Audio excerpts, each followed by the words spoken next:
Good morning. कसे आहात सगळे? अक्षय तृतीयेच्या शुभेच्छा. एकदा एक अगदी सर्वसाधारण मुलगा, साधा दिसणारा मुलगा एका छान हॉटेलमध्ये जातो. तिथे असा दबकत दबकत जाऊन एक खुर्ची पकडून बसतो. तिथे वेट्रेस येते. क्या खाएंगे आप?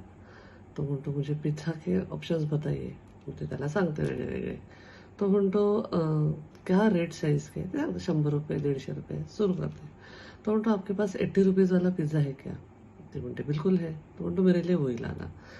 ती आणते पिझ्झा. पिझ्झा असा तो खात असतो इकडे तिकडे बघत. सगळे लोक त्याच्याकडे बघत असतात.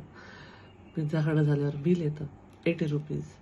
तो त्याच्यात 100 रुपये ठेवतो आणि निघतो. तो 20 रुपीज त्या वेट्रेससाठी टिप ठेवतो. ती विचार करते हा कुठल्या संस्कारात वाढणारा मुलगा आहे, ह्याच्याकडे कमी आहे, पण ह्याच्याकडे जे आहे त्यातनं सुद्धा त्याची कोणाला तरी द्यायची वृत्ती आहे. म्हणजे हातचं राखून न ठेवता खुल्या मनाने जे आहे जितकं आहे त्यातनं सुद्धा कोणाला तरी मदत करायची वृत्ती म्हणजे किती गजब आहे. याला हॅपीनेस मंत्र म्हणतात. आपण ना खूपदा मदत करायला पण काचारतो कोणाला. असं प्रत्येक वेळेला मॉनिटरी हेल्पच करायची असते किंवा सतत काही वस्तूच द्यायच्या असतात असं नाही. तुमचा प्रेझेन्स, तुमचा वेळ, तुम्हाला तुमच्याकडनं जे काय त्या एखाद्या व्यक्तीला त्यावेळेची गरज असेल, सोबत हवी असेल, पण आपण काचरतो या सगळ्या गोष्टी करायला. त्याच्यामुळे खूपदा आपण असं हातचा राखून केल्यामुळे ना फ्रीली जगत नाही. जर का सोसायटीत आपण फ्रीली जगू शकलो, आनंदही वाटणं हा सुद्धा एक खूप मनाचा मोठेपण आहे.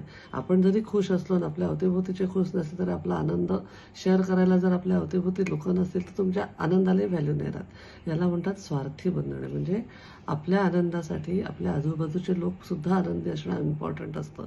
तर त्यांच्या पण आनंदाचा विचार करणं. आपल्याकडे जे आहे त्यातनं आपण समोरच्यासाठी आजूबाजूच्यांसाठी जेवढं करू शकू तेवढं करायचं. Stay blessed. I love you all.